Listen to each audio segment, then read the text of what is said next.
نجات ملتی ہے ان کو یقیناً کلیج قلب سے ذکر اللہ اللہ اللہ اللہ اللہ اللہ اللہ اللہ اللہ اللہ نحمده ونصلي على رسوله الكريم اما بعد اعوذ بالله من الشيطان الرجيم بسم الله الرحمن الرحيم ان الله اشترى من المؤمنين انفسهم واموالهم بان لهم الجنة صدق الله العظيم والصلاة والسلام عليك يا رسول الله الصلاة والسلام عليك يا حبيب الله الصلاة والسلام عليك يا شفيع المذنبين الصلاة والسلام عليك يا رحمة العالمين حمد و صلاۃ کے بعد ہمارے جو مرکزی پروگرام آ رہے ہیں بڑی 11ویں شریف 29 نومبر کو 25 نومبر کو میرے اور آپ کے مرشد کریم کا جشن ولادت باسعادت جو مرکزی طور پہ کوٹری شریف آستانے میں منایا جائے گا اور جو لوگ یہاں پہ ہوتے ہیں اپنے اپنے آستانوں پہ بھی مناتے ہیں اور اس سے پہلے 12 ربیع الاول جشن عید میلاد النبی صلی اللہ علیہ وسلم ہر علاقے میں اپنے اپنے حساب میں ساتھی جلوس نکالتے ہیں ریلیاں نکالتے ہیں مشل بردار پروگرامز کرتے ہیں گھروں میں اور یہ اتفاق ہے کہ یہ 12 ربیع الاول کے بعد 11 ربیع الثانی یہ 1 مہینے کا گیپ ہے اس میں اور اس دفعہ میرے اور آپ کے مرشد کا جو جشن ولادت ہے وہ بھی نومبر میں آ رہا ہے اور جشن 11ویں شریف بھی نومبر میں آ رہا ہے سبحان اللہ اور اتفاق سے 25 نومبر کو جشن ولادت مرشد پاک ہے اور 26 نومبر کو 11 ربیع الثانی حضور پاک کا حضور غوث پاک کا جو جشن منایا جاتا ہے وہ 26 کو آ رہا ہے سبحان اللہ ہمارا پروگرام تو 29 نومبر کو ہوگا لیکن 11ویں شریف 26 کو بنتی ہے تو یہ ایک ساتھ یہ سارے پروگرام آ رہے ہیں اس کی تیاری کرنی ہے اس تیاری کے سلسلے میں آپ سے رابطہ کرنے آپ سے بات کرنے گفتگو کرنے آئے ہیں آپ جانتے ہیں کہ اللہ بھی وہی ہے اللہ کا محبوب بھی وہی ہے کلمہ بھی وہی ہے نماز روزہ حج زکوٰۃ وہی ہے ہمارا مشن بھی وہی ہے مرشد بھی وہی ہے سبحان اللہ سبحان اللہ قرآن بھی وہی ہے بے شک یہ ساری باتیں آپ جانتے ہیں ہم صرف آپ کو یاد دہانی کے لیے ان باتوں کو تازہ کرنے کے لیے آئے باتیں وہی ہیں پرانی باتیں ہیں وہ کسی نے کہا ہے نا کہ راز انداز بیان رنگ بدل دیتا ہے ورنہ دنیا کی کوئی بات نئی بات نہیں حضرات محترم اس سلسلے میں قرآن پاک کی ایک آیہ کریمہ تلاوت کی ہے جس کا تعلق میرے ساتھ بھی اتنا گہرا ہے جتنا آپ کے ساتھ ہے اور اتنا اس آیت کریمہ کا تعلق ہمارے مشن کے ساتھ ہے اگر یہ بات آپ کی سمجھ میں آ گئی تو آپ سمجھ لیں کہ آپ کے آنے کا اور ہمارے آنے کا مقصد پورا ہو جائے گا اللہ پاک نے قرآن کریم میں ارشاد فرمایا ان اللہ اشتری من المؤمنین اللہ نے سودا کر لیا ہے ایمان والوں سے ان اللہ اشتری من المؤمنین بے شک اللہ نے ایمان والوں سے سودا کر لیا ہے سودا تو جانتے ہیں نا آپ سودے تو کرتے رہتے ہیں کوئی آدمی کسی چیز کو خریدنا چاہتا ہے اس کا سودا کر لیتا ہے بدلے میں اس کی قیمت ادا کرتا ہے۔ تو اللہ نے سودا کیا ہے کس سے؟ ایمان والوں سے۔ یہ بات ہر اس شخص کو سمجھ میں آ جائے گی جس کے سینے میں ایمان موجود ہے۔ آسان بات ہے، اتنی مشکل نہیں ہے۔ اللہ نے کافروں سے سودا نہیں کیا۔ پیدا کرنے والا کافروں کا بھی اللہ ہے، رزق دینے والا کافروں کا بھی اللہ ہے، لیکن سودا اللہ نے کافروں سے نہیں کیا، نہ منافقوں سے کیا ہے، نہ یہودیوں سے کیا ہے، نہ عیسائیوں سے، صرف ایمان والوں سے۔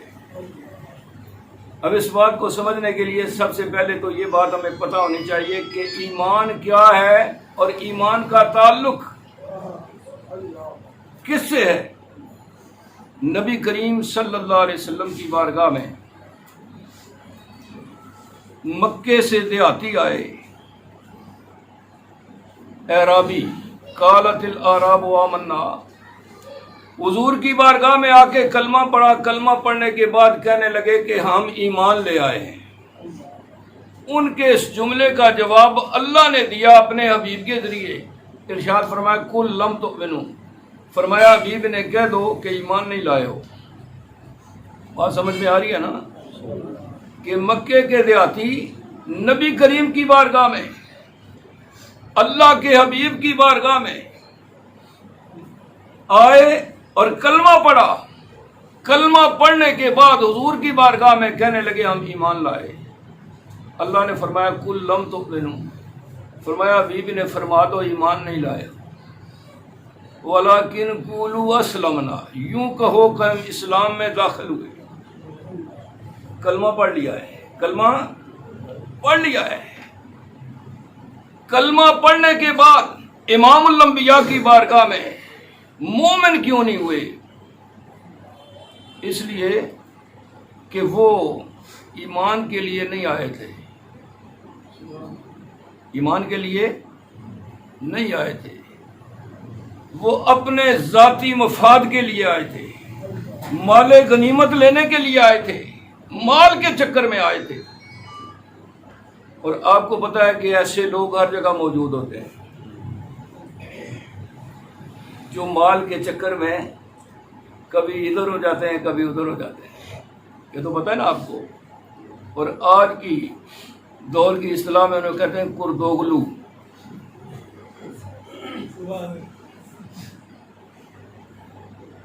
کردوغلو، ادھر سے مال ملا ادھر ہو گیا، ادھر سے ملا ادھر ہو گیا۔ وہ اس چکر میں آئے تھے مال غنیمت کے لیے۔ اللہ کے محبوب کی بارگاہ میں کلمہ پڑھنے کے باوجود مومن نہیں ہوئے۔ یا اللہ پھر یہ مومن کب ہوں گے؟ فرمایا فلما يدخل الایمان فی قلوبکم، فرمایا جب ایمان کا نور تمہارے قلب میں داخل ہو جائے گا۔ جو کلمہ پڑھا نا انہوں نے زبان سے، اس کلمے کا نور جب قلب کے اندر جائے گا پھر مومن ہوں۔ کلمہ کیا ہے؟ میرے اور آپ کے مرشد پاک نے ارشاد فرمایا کلمہ پورے قرآن کا نچوڑ ہے۔ سبحان اللہ، پورے قرآن کا نچوڑ ہے۔ اور اس میں ذات اللہ کلمے کا نچوڑ ہے۔ سبحان اللہ، سبحان اللہ۔ وہ اس میں ذات جو ہمیں مرشد پاک نے عطا کیا ہے، اور ایسے دور میں عطا کیا ہے کہ جب سینوں سے ایمان محو ہوتا جا رہا تھا، مٹتا جا رہا تھا، نہ ہونے کے برابر تھا، ایسے دور میں، نفسا نفسی کے دور میں، اللہ نے اپنا کمال فضل کرتے ہوئے ایسا مرشد میں عطا فرمایا جنہوں نے آ کے ہمارے قلوب کے اندر ایمان کو پکا کر، اب ایمان تو ہمارے سینوں میں آ گیا، مرشد نے عطا کیا، اب اس کو سینوں کے اندر مضبوط بھی کرنا ہے اور محفوظ بھی کرنا ہے، اور یہ میں نے کرنا ہے اور آپ نے کرنا ہے۔ سرکار نے اس میں ذات عطا کرنے کے بعد طریقہ بتا دیا ہے کہ اس کو کیسے محفوظ کرنا ہے اور کیسے سینوں میں مضبوط کرنا ہے۔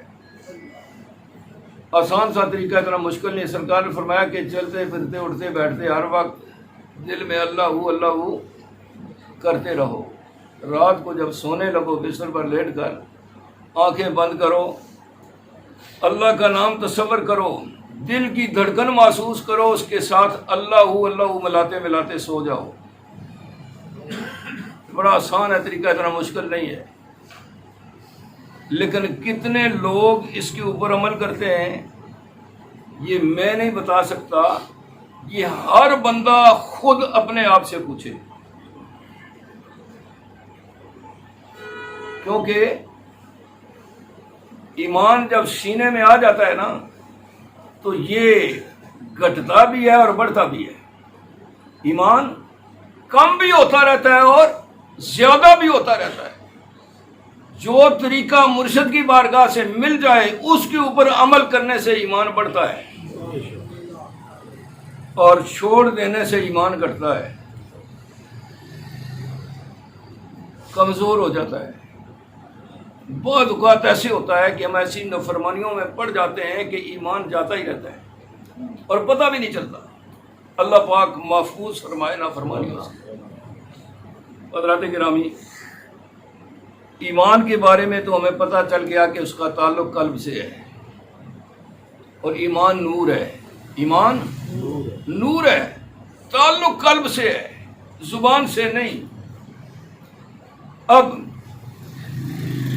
ایمان ہمارے پاس آ گیا, مل گیا, اس کو محفوظ اور مضبوط کرنا یہ ہمارا کام ہے. اللہ کی فرما برداری سے ایمان مضبوط ہوتے ہیں, اور جب ایمان مضبوط ہو جائیں تو بندہ بڑی سے بڑی آزمائش آ جائے, بڑے سے بڑا امتحان آ جائے تو بندہ کھڑا ہو جاتا ہے, ڈٹ جاتا ہے, دائیں بائیں نہیں ہوتا. اور ایمان کمزور ہو تو کیا ہوتا ہے, کچھ لوگ, کوئی فتویٰ آ جائے, کوئی کیس ہو جائے علاقے میں, کمزور ایمان والے یا گھر میں بیٹھ جاتے ہیں یا دائیں بائیں نکل جاتے ہیں, یا زیادہ پریشر آئے تو لکھ کے بھی دے دیتے ہیں کہ ہمارا تو انجمن سے تعلق ہی نہیں ہے. پھر جب وہ امتحان گزر جاتا ہے بعد میں آگے کہتے ہیں ہم نے تو انجمن سے لکھ کے دیا ہے نا, سرکار سے تمہارا تعلق ہے, ہم نے تو تنظیم سے لکھ کے دیا ہے, سرکار سے تو. سرکار نے فرمایا انجمن ہم سے ہے اور ہم انجمن سے ہیں. بات سمجھ میں آ رہی ہے نا؟ فرمایا انجمن ہم سے ہے, ہم انجمن سے ہیں. یہ کمزور ایمان کی علامت ہے. جو بندے چھوڑ جاتے ہیں, دائیں بائیں ہو جاتے ہیں, گھروں میں بیٹھ جاتے ہیں, کمزور ایمان کی علامت ہے. ورنہ 35 سال کم از کم مجھے بھی ہو گئے ہیں, بڑے فتوے آئے, بڑے کیس آئے, آپ لوگوں نے بھی دیکھا ہے. وہ فتوے بھی گزر گئے, وہ کیس بھی گزر گئے, کوئی گزر رہے ہیں. ہم بھی قائم و دائم ہیں, آپ بھی قائم و دائم ہیں. آج اپنے آستانے میں بیٹھے ہوئے ہیں اپنی پوری آب و تاب کے ساتھ, کوئی ڈر نہیں, کوئی خوف نہیں ہے. کیونکہ خوف ہوتا ہے کمزور کو. جس کا ایمان مضبوط ہو نا, خوف یہ اللہ کی آزمائشوں میں سے آزمائش ہے, اور یہ ایمان والوں کے لیے ضروری ہے. ہماری تو کوشش ہے نا کہ ہمیں کوئی خوف, ڈر, خطرہ, کچھ بھی ہمارا نقصان نہ ہو, ہم ایسے ہی پار چل جائیں. یہ خواہش ہوتی ہے لیکن ایسا ہوتا نہیں. اللہ پاک نے ارشاد فرمایا والا نبلونکم, فرمایا اے ایمان والوں میں تمہیں ضرور آزماؤں گا. اس سے پتہ چلا کہ آزمائش ایمان والوں کے لیے شرط ہے, جیسے وضو نماز کے لیے شرط ہے. بغیر وضو کے نماز اور بغیر آزمائش کے ایمان بھی نہیں ہوتا. اللہ آزماتا ہے اپنے بندوں کو, ایمان والوں کو آزماتا ہے. کیسے؟ فرمایا من الخوف, خوف کے ذریعے, والجوع, بھوک کے ذریعے, ونقص من الاموال, مالوں کے نقصان سے, والثمرات, اور جتنی نعمتیں اللہ نے دی ہیں ان سب سے اللہ نے فرمایا میں ضرور آزماؤں گا. اور اس آزمائش پہ پورا کون اترتا ہے؟ جس کا ایمان مضبوط ہو، جس کا ایمان مضبوط، جس کا ایمان کمزور ہو وہ نہیں ڈر سکتا۔ اپنے ایمانوں کو مضبوط کرو، اپنے ایمانوں کو مضبوط کرو۔ پروردگار عالم نے ارشاد فرمایا کہ اللہ نے سودا کر لیا ہے ایمان والوں سے۔ کس چیز کا سودا کیا ہے؟ انفسہم و اموالہم، ان کی جانوں کا بھی اور ان کے مالوں کا بھی۔ یہ جو جان ہے نا ہمارے پاس، اس کا سودا ہو چکا ہے۔ یہ اللہ کا کلام، اللہ کا فرمان ہے، اس جان کا سودا ہو چکا ہے۔ اور جو ہمارے پاس مال ہے اس کا بھی سودا ہو چکا ہے، کیونکہ ہمارا دعویٰ ایمان کا ہے اور سودا ایمان والوں سے ہوا ہے، دوسروں سے نہیں۔ تو حضرات گرامی،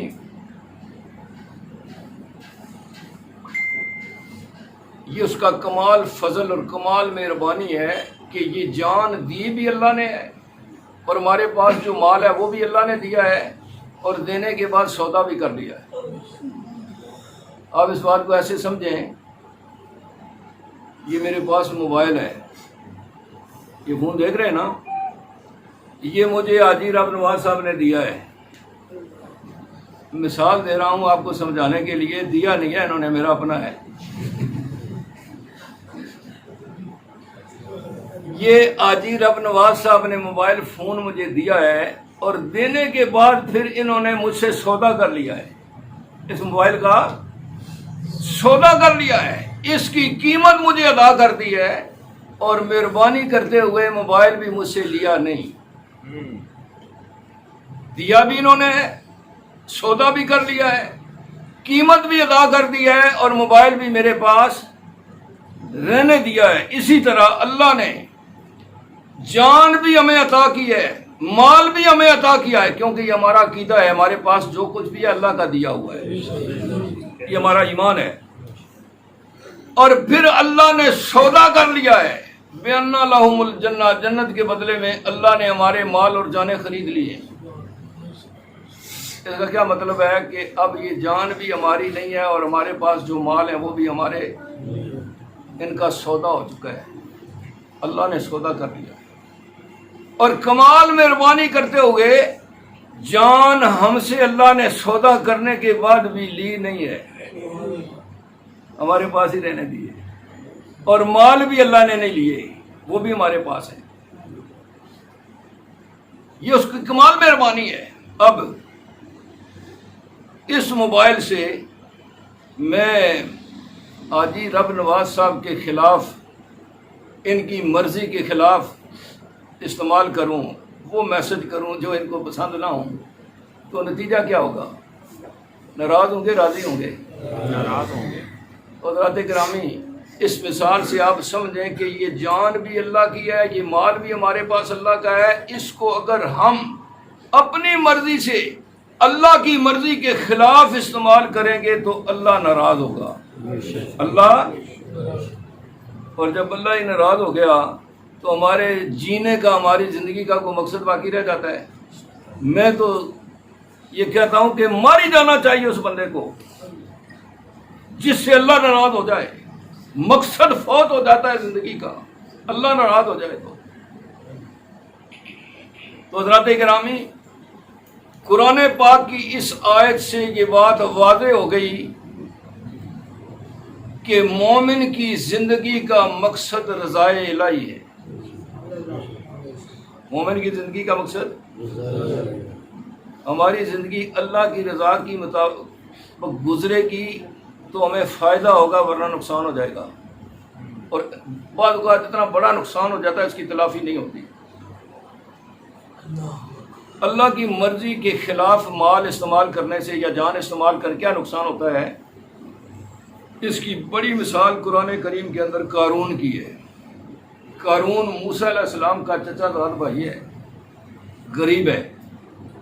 موسیٰ علیہ السلام کی بارگاہ میں عرض کرنے لگا، اللہ کے کلیم، جب اللہ سے بات ہوتی ہے آپ کی، آپ میرے لیے عرض کریں کہ اللہ مجھے مالدار کر دے، میری خواہش ہے کہ میرے پاس بڑا مال ہو اور میں کھلا اللہ کے راستے میں خرچ کروں.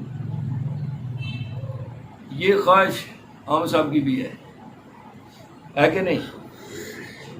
ہم سب کی خواہش ہے کہ ہمارے پاس بڑا مال ہو، اللہ کی راہ میں خرچ کریں، ہے نا؟ لیکن ایسا ہوتا نہیں، ایسا ہوتا نہیں. اللہ جس حال میں جس بندے کو رکھتا ہے اس کے لیے بہتر ہوتا ہے. اللہ نے منع کر دیا کہ میرے کلیم میں نے جس حال میں اس کو رکھا ہے وہ بہتر ہے اس کے لیے. اس نے دوسرے دن پھر عرض کی، تیسرے دن پھر کی. بار بار کہنے سے اللہ کے کلیم نے عرض کی، یا اللہ ایک بندہ ہے امیر ہو جائے گا، تیرے خزانے میں کون سی کمی آ جائے گی؟ قارون امیر ہو گیا، اللہ نے مال دے دیا اسے، بڑا مال اس نے جمع کیا. موسیٰ علیہ السلام نے اس کو سونا بنانے کا فن سکھایا، کیمیا گری. آج بھی کچھ لوگ کوشش کرتے ہیں، کوئی کامیاب ہوتے ہیں کوئی نہیں ہوتے، لیکن کوشش تو بندے کرتے ہیں. موسیٰ علیہ السلام نے اس کو سونا بنانے کا فن سکھایا. اس نے اتنا سونا بنایا، بڑا مالدار ہو گیا. اللہ نے قرآن کریم میں فرمایا کہ اونٹوں کا ایک جتھا اس کے خزانے کی چابیاں اٹھاتا تھا. خزانہ کتنا بڑا ہوگا. جب بڑا مال جمع کر لیا تو موسیٰ علیہ السلام نے زکوٰۃ مانگی. زکوٰۃ کا منکر ہوا تو کافر ہو گیا. ایمان اس کا سب سے بڑا نقصان، اس کا ایمان جاتا رہا. حضرات گرامی، اللہ پاک نے جس کو توفیق دی ہے مال کی، زکوٰۃ دیا کرو. زکوٰۃ دینے سے ایک تو اللہ پاک نے فرمایا کہ مال پاک ہوتا ہے. جو ہمارا حق حلال کی کمائی ہوتی ہے نا، یہ پاک اس وقت ہوتی ہے جب اس میں سے زکوٰۃ دی جائے.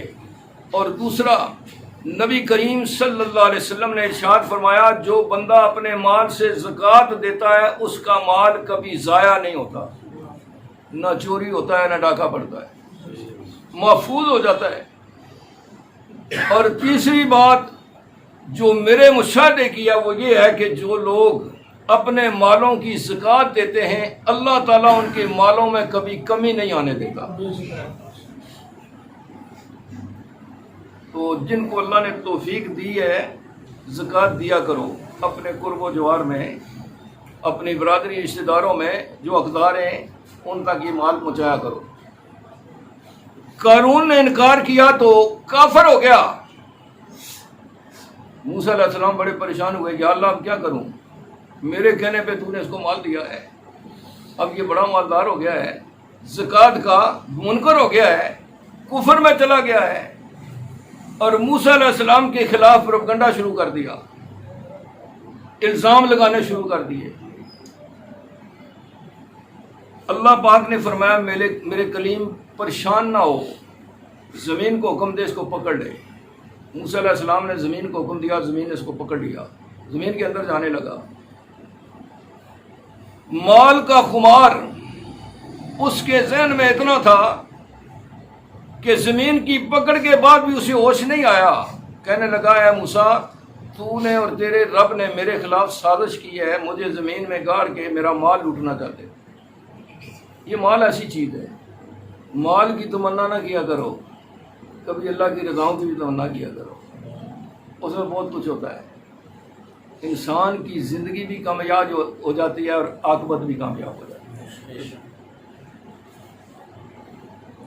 حضرات گرامی، اللہ نے حکم دیا سارا مال باندھ کر اس کے سر کے اوپر رکھ دو. اب وہ زمین میں جا رہا ہے، مال اس کے سر کے اوپر ہے اور قیامت تک زمین کے اندر جاتا رہے گا.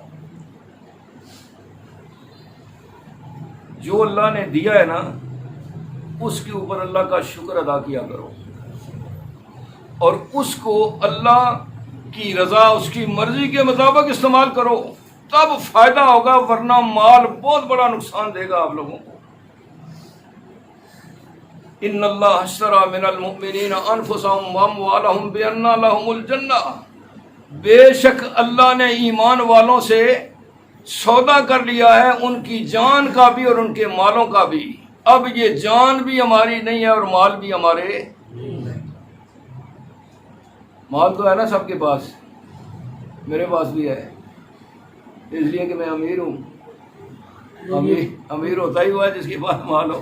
وہ بھی آدمی امیر ہے۔ تو حضرت گرامی، روحانیت کا مال ہے۔ وہ میری گزارش یہ ہے کہ یہ اللہ کا فرمان ہے، اور اس فرمان کا تعلق ہماری ذات کے ساتھ بھی بڑا گہرا ہے اور ہمارے مشن کے ساتھ بھی بڑا گہرا ہے۔ بے شک۔ آگے جو پروگرام آ رہے ہیں نا، یہ 2-3، یہ سارے خرچے والے پروگرام ہیں۔ آپ کو صرف یاد دہانی کرانی مقصد ہے کہ ان پروگراموں کے لیے آپ نے خرچہ کس انداز سے کرنا ہے۔ نبی کریم صلی اللہ علیہ وسلم کا جشن عید میلاد النبی، یہ وہ ہستی ہیں کہ جن کی خاطر ہمیں کائنات کی ساری نعمتیں اللہ نے دی ہیں، سبحان اللہ۔ اور جو کچھ بھی ہمارے پاس ہے یہ سب کچھ بھی ہم لٹا دیں نبی کریم کے نام پہ تو پھر بھی حق ادا نہیں کر سکتے۔ بے شک۔ نبی کریم کے ذریعے اللہ نے اتنی عنایات ہمارے اوپر کی ہیں۔ تو حضرات گرامی، امام الانبیاء کا دربار لگا ہوا ہے مسجد نبوی میں، حضور کے جانثار تشریف فرمائے ہیں، تو امام الانبیاء نے ارشاد فرمایا جس نے جنتی شخص کو دیکھنا ہے مسجد کے دروازے کی طرف دیکھو، جو شخص بھی داخل ہوگا وہ جنتی ہے۔ صحابہ کرام نے دیکھا ایک بزرگ بوڑھے تھے، مسجد میں داخل ہوئے، بائیں ہاتھ میں جوتے پکڑے ہوئے ہیں، چہرے پہ پانی، وضو کے پانی کے آثار ہیں۔ حضور کی محفل میں بیٹھ گئے، مجلس ختم ہوئی چلے گئے۔ دوسرے دن پھر ایسے ہوا، تیسرے دن پھر ایسے ہوا۔ حضور نے فرمایا جس نے جنتی آدمی کو دیکھنا ہے دروازے کی طرف دیکھو، جو شخص تینوں دن وہی بزرگ تھے۔ حضرت عبداللہ بن عمر رضی اللہ تعالیٰ عنہ فرماتے ہیں کہ مجھے تجسس ہوا کہ میں دیکھوں کہ یہ بابا کرتا کیا ہے، جس کی بشارت نبی کریم نے دی ہے کہ یہ جنتی ہے، اس کے عمل کیا ہے، یہ کرتا کیا ہے۔ فرماتے ہیں میں اس کے پیچھے چل پڑا۔ میں نے جا کے کہا بابا جی میرے والد مجھ سے ناراض ہیں، تو 2-3 دن کے لیے اگر اجازت دیں تو میں آپ کے گھر میں رہ لوں۔ انہوں نے فرمایا کوئی مسئلہ نہیں بیٹا، رہ جاؤ۔ فرمایا میں 3 دن ساری رات چادر اوڑھ کر اندر سے دیکھتا رہا کہ یہ بابا اٹھ کے رات کو کون سی عبادت کرتا ہے۔ فرمایا میں ساری رات دیکھتا رہا، بابا سوتا رہا۔ 3 دن ایسے ہی گزر گئے، تو تیسرے دن پوچھ لیا کہ بابا جی نبی کریم نے آپ کے بارے میں اتنی بڑی بشارت دی ہے، میں آیا تھا دیکھنے کے لیے کہ آپ کا کوئی اسپیشل عبادت کرتے ہوں گے، رات کو جاگتے ہوں گے، کوئی ورد وظائف کرتے ہوں گے، آپ نے تو کچھ بھی نہیں کیا۔ فرمایا بیٹا واقعی میری زندگی نارمل ہے، جیسے آپ لوگ ہیں ویسے ہی میں ہوں، جس طرح آپ نماز پڑھتے ہیں میں ہی پڑھتا ہوں، جتنی اللہ کی طرف سے حکم ہے آپ کرتے ہیں میں بھی ویسے ہی کرتا ہوں، لیکن ایک بات ایسی ہے جس کا تعلق میرے اندر سے ہے، وہ آپ 3 سال بھی میرے ساتھ رہیں تو آپ کو نہیں پتہ چل سکے گی۔ آپ نے پوچھا کیا ہے؟ فرمایا میرے دل میں کسی مومن کے لیے بغض نہیں ہے، میرے دل میں کسی مومن کے لیے بغض نہیں ہے۔ بغض نہیں ہے۔ حضرات محترم، بغض دلوں سے اس وقت جاتا ہے جب اللہ کا نام دلوں میں آتا ہے، جب ایمان کا نور دلوں میں آتا ہے۔ سرکار نے ہمیں اتنی بڑی دولت عطا کی ہے کہ ایمان کو ہمارے قلوب کے اندر داخل کر دیا ہے، ہمارے سینوں کو منور کر دیا ہے۔ اب اس کو سینوں کے اندر مضبوط کریں گے تو یہ بغض، حسد، کینہ، یہ ساری باتیں خود بخود اندر سے نکل جائیں گی۔ دلوں کے اندر اخلاص پیدا ہوگا، دلوں کے اندر اخلاص پیدا ہوگا، اور ہر اس بندے کا عمل اللہ کی بارگاہ میں قبول ہوتا ہے جس کے دلوں میں اخلاص ہوتا ہے۔ ورنہ ہمارے گمان ہیں کہ ہم نیک عمل کرتے ہیں، ہم نیکیاں کرتے ہیں۔ نبی کریم صلی اللہ علیہ وسلم نے ارشاد فرمایا جیسے ہم نیکیاں کرتے ہیں، نیک عمل کرتے ہیں، عمل صالح، اور ہمارا خیال ہوتا ہے کہ ہم نے بڑا نیک کام کیا ہے، اصل نماز پڑھی ہے نیک کام ہے، ہمارا گمان ہے کہ ہم نے بڑا نیک کام کیا ہے۔ نبی کریم نے ارشاد فرمایا میرے غلاموں جب بندہ نیک عمل کرتا ہے تو فرشتے اس نیک عمل کو اللہ کی بارگاہ میں پیش کرتے ہیں۔ حضور نے فرمایا جب وہ فرشتے عمل لے کے جاتے ہیں تو 7 آسمانوں پہ 7 دربان فرشتے اس عمل کو چیک کرتے ہیں کہ یہ خالص ہے کہ نہیں۔ میرے آقا نے فرمایا 7 آسمانوں سے وہ عمل پاس ہو جاتا ہے، چیک ہو جاتا ہے۔ جب اللہ کی بارگاہ میں پیش ہوتا ہے تو اللہ پاک حکم دیتے ہیں کہ یہ عمل اس بندے کے منہ پہ مار دو، یہ خالص نہیں، اس میں ملاوٹ ہے۔ صحابہ کرام نے عرض کی یا رسول اللہ صلی اللہ علیہ وسلم حضور کے تو بڑا مشکل کام ہے، 7 فرشتوں سے پاس ہونے کے بعد بھی وہ خالص نہیں ہے، ملاوٹ ہے، تو یہ تو بڑا مشکل کام ہے، ایسا خالص عمل کون کرے گا؟ میرے آقا نے ارشاد فرمایا یہ مشکل نہیں، یہ بڑا آسان کام ہے، یہ بڑا آسان کام ہے۔ یا رسول اللہ یہ آسان ہے؟ فرمایا ہاں۔ یہ کیسے؟ حضور نے فرمایا جس کے لیے اللہ آسان کر دے، جس کے لیے اللہ آسان کر دے۔ اب یوں سمجھو کہ اس مادیت کے گئے گزرے دور میں اللہ نے ہمارے لیے سارے کام آسان کر دیے ہیں، اپنا نام ہمیں عطا کر دیا۔ سیدنا ریاض احمد گوہر شاہی مدد علی جیسی عظیم ہستی عطا کر کے سبحان اللہ سبحان اللہ۔ اب اس کے اوپر عمل کرنا، اس کو قائم رکھنا، یہ تو ہماری ڈیوٹی ہے نا۔ اتنا بھی ہم نہ کر سکیں تو ہم سے زیادہ نالائق کون ہوگا؟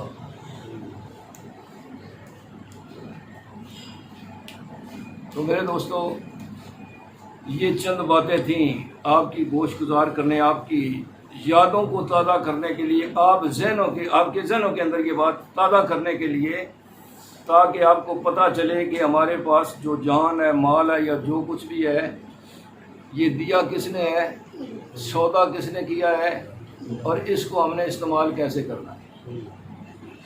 یہ باتیں اگر ہمیں ذہن نشین ہو جائیں تو میرے خیال میں ہماری زندگی بھی سنور سکتی ہے اور عاقبت بھی سنور سکتی ہے۔ ہم مرشد کی بارگاہ، جنہوں نے اتنی عظیم دولت اس دور میں ہمیں دی ہے، ان کی بارگاہ میں بھی سرخرو ہو سکتے ہیں۔ اللہ پاک آپ لوگوں کو سلامت رکھے۔ پہلی دفعہ، ایک دفعہ پہلے بھی آنا ہوا، لیکن آج پہلی دفعہ آستانے کو دیکھ کے خوشی ہوئی ہے۔ جس طرح آستانے کو آپ نے سجایا ہے، اللہ تعالیٰ مرشد پاک کے صدقے میں آپ کے دلوں کو بھی ایسے سجائے۔